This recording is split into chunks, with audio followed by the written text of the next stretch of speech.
Emotions are riding high as we learn to navigate our new normal. If you're feeling anxious, sad, or even angry, you're not alone. In fact, anger is a natural response to threats and can be necessary for survival. It only becomes a problem if you have trouble controlling it. On today's program, we're here to help you deal with anger, a side effect of this pandemic. I'm Dr. Freddy Gomez. Welcome to MedTalk Health Talk, right here on CNN Philippines.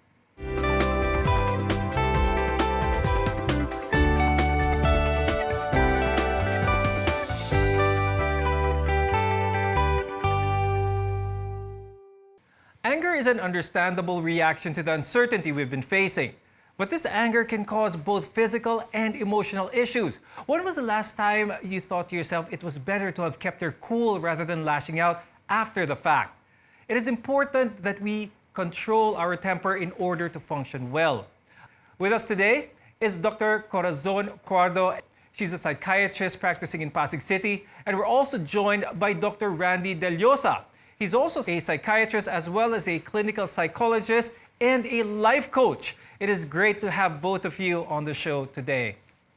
Now, anger is usually a product of feeling helpless, maybe threatened or even disrespected. And at times, depression can also increase feelings of anger. I'd like to start off first with Dr. Quads. Can you explain how depression manifests anger? Very rarely, if at all, do we manage anger per se.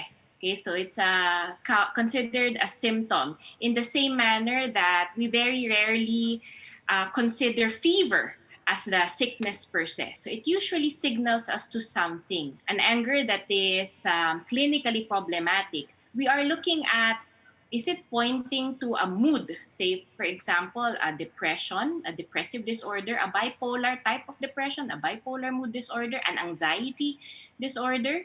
Is it pointing to an impulsivity problem? Or is it pointing to a problem with controlling emotions, which is inherent in our mood disorders? I'm saying it's not only depression and it's not anger in itself.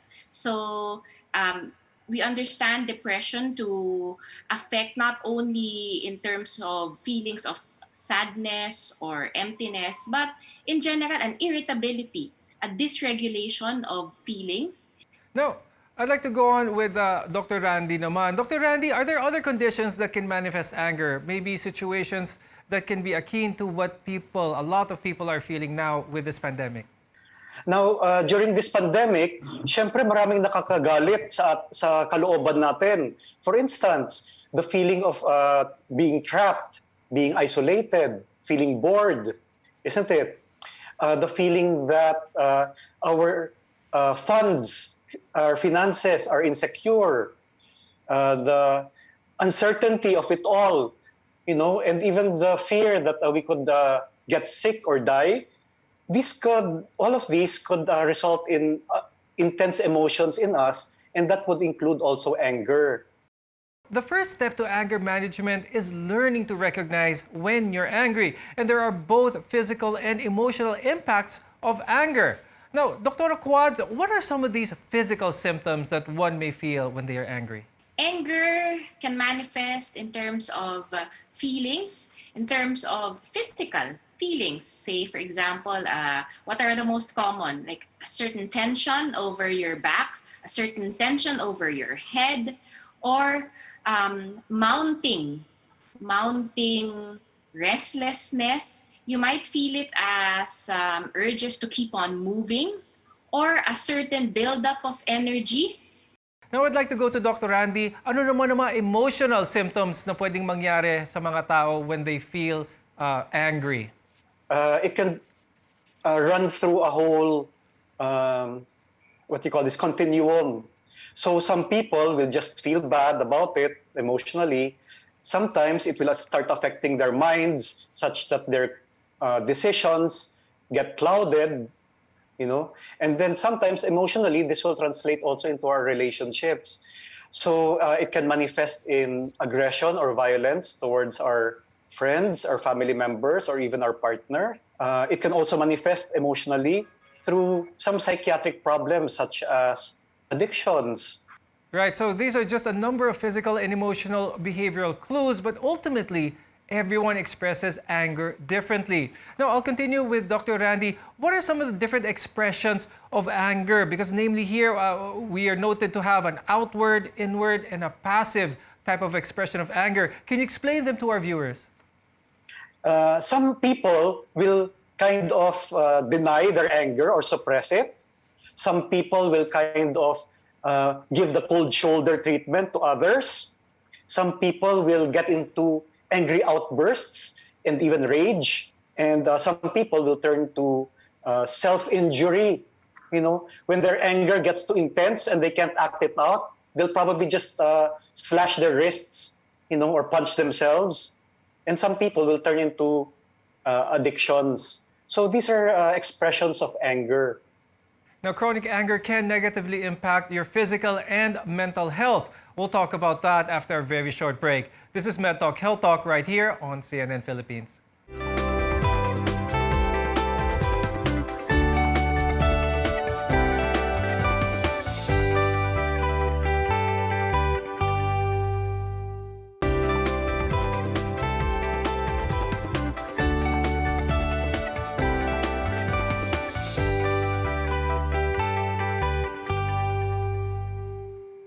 You're watching Med Talk Health Talk, where your health comes first. Anger can be a helpful emotion if addressed and expressed in a healthy way. But anger that flares up all the time or spirals out of control can have serious consequences. I'll go with Dr. Quads this time. How can chronic anger impact one's physical health? Right, thanks. It's good you mentioned chronic. It's a continuous experience of anger because anger in itself is normal, good even at times, right? But if it's chronic, which implies a problem with control, then that's when we experience a problem. Say, for example, we mentioned the physical symptoms earlier. If you have continuous hard pumping of the blood vessels, palpitations, a continuous hyperarousal state, then that's when we have problems with vascular concerns or high blood pressure concerns. But at the end of the day, it's also very mentally exhausting when you're angry all the time. I'll continue with Dr. Quads. Paano naman ang mental health ng isang tao who's chronically angry? In terms of the chronic experience of it, you're very correct. It would be very exhausting. Nakakaubos siya, no? You would feel very spent. And I'd like to also focus our attention on the kind of pagod, feeling tired, or that part where we don't understand the dynamics underlying the anger. Okay, because when things settle down, we might start to recognize that underneath is maybe a lot of pain, a lot of fear, a lot of anxiety. So you see, parang anger in itself, parang buntis na tanong. It asks a lot of us. Okay? It asks us to recognize a lot of underlying issues. And chronic anger can also impact different aspects of your life. Dr. Randy, can you explain to our viewers how this can negatively affect someone's career, even a person's future in general can be affected if their anger is uncontrolled? Yes, of course, when anger consumes us, then we tend to lash out on other people, you know, and if we are in the workplace, then we may lash out at our subordinates or even our co-employees. Of course, if that happens, then it would endanger our reputation, particularly, you know, in general, our career. Yeah, because we are undermining their productivity if we get angry with them. When it comes to relationships, particularly with our partners, then that's sometimes it causes domestic violence or domestic abuse, and not only towards our spouse or our partner, but also towards the children. Sometimes it even lashes out at the elderly. So in this case, anger can be very destructive with regards to career and relationships.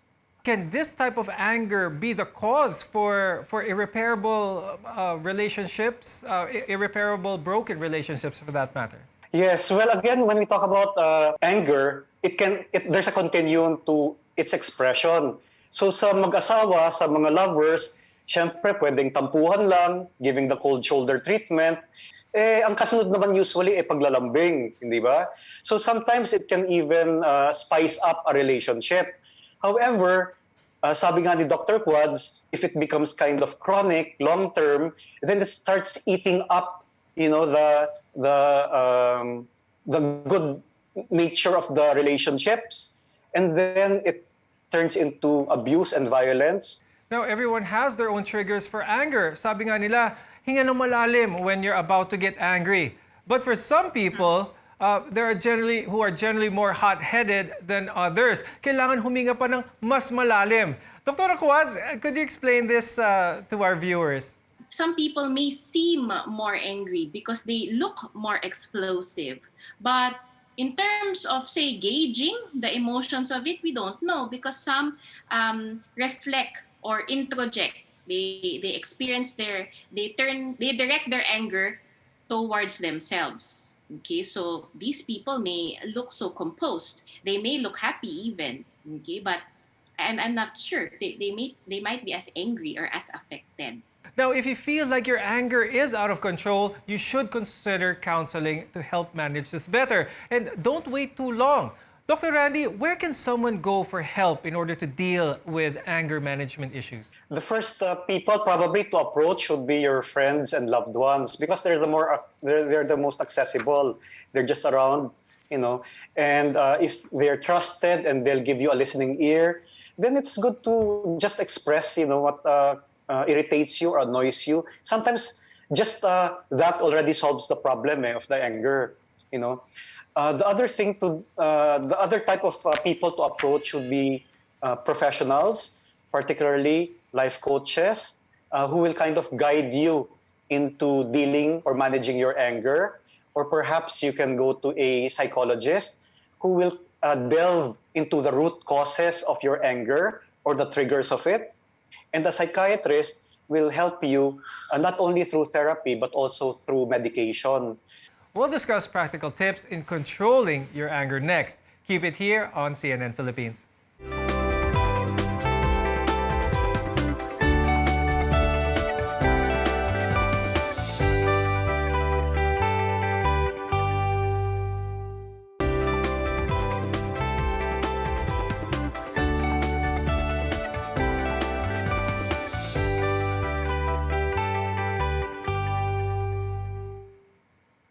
Welcome back to the program. I'm Dr. Freddy Gomez. We're talking about anger management, and anger is a helpful emotion for action and motivation. However, it's not synonymous to aggression or violence. And knowing how to express these feelings in appropriate ways can be the difference between this and positive change. Dr. Randy, what tips can you share with our viewers when it comes to controlling one's temper?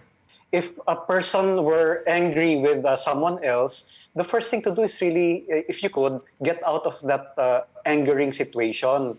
Because it's very hard to, keep one's cool in a situation of anger. And so it's better just to get out of that situation. And then when you're out of that situation, perhaps you can collect yourself and then reflect on what happened, and then distract yourself for a little bit.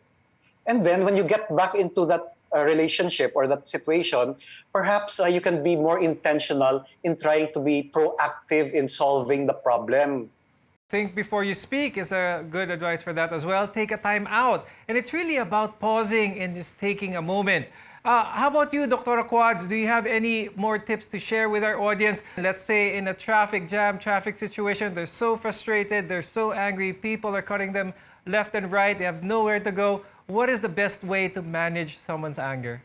We need to find alternate ways to express the anger. Those who seem like they have it under control may be turning inward in terms of expressing the anger. Okay, so that is something we need to substitute as well, right? So there may be ways like what are the fun ways or the healthy ways you release energy. So we can direct our anger to sports, okay, to high impact activities. Okay, you can shout if the time and place allow it, then shout all you want. Okay, feel better with it.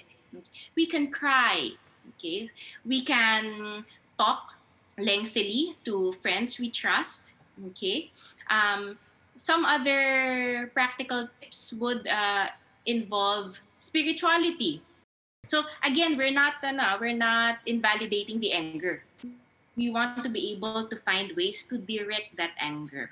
Okay, very good. Now, I want to talk about some common myths naman about anger. One common thought is, I shouldn't hold in my anger. It's healthy to vent and let it out.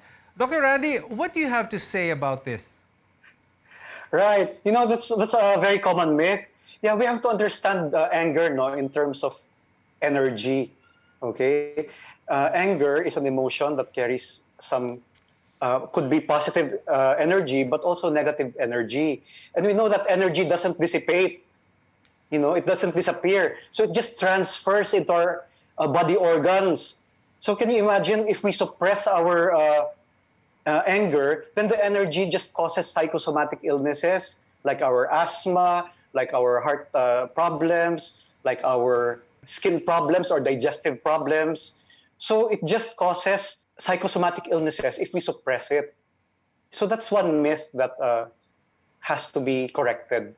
Okay. Another misconception, Dr. Randy, is that anger, aggression, and intimidation is a way to retain respect and get what you want. Should this be the case? Of course, that's true.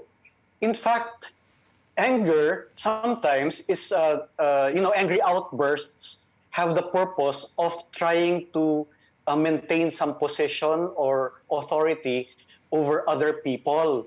And of course, you'll get what you want by being angry. However, of course, like what we talked about, it can be very damaging in your reputation and in your career. So while it may have some plus points, overall, it's a negative thing. And lastly, it's a common belief that anger is something out of our control. You can't always control the situation you're in or how it makes you feel, but you can control how you express your anger. Thank you to our psychiatrist, Dr. Corazon Cuardo, and life coach and psychologist, Dr. Randy Del Llosa. The challenges are great to so many people, but kindness, patience, and understanding go a long way. I'm Dr. Freddy Gomez. On MedTalk Health Talk, we bring you the knowledge and care you need, especially in this time of COVID-19. We'll see you again next time. Stay safe.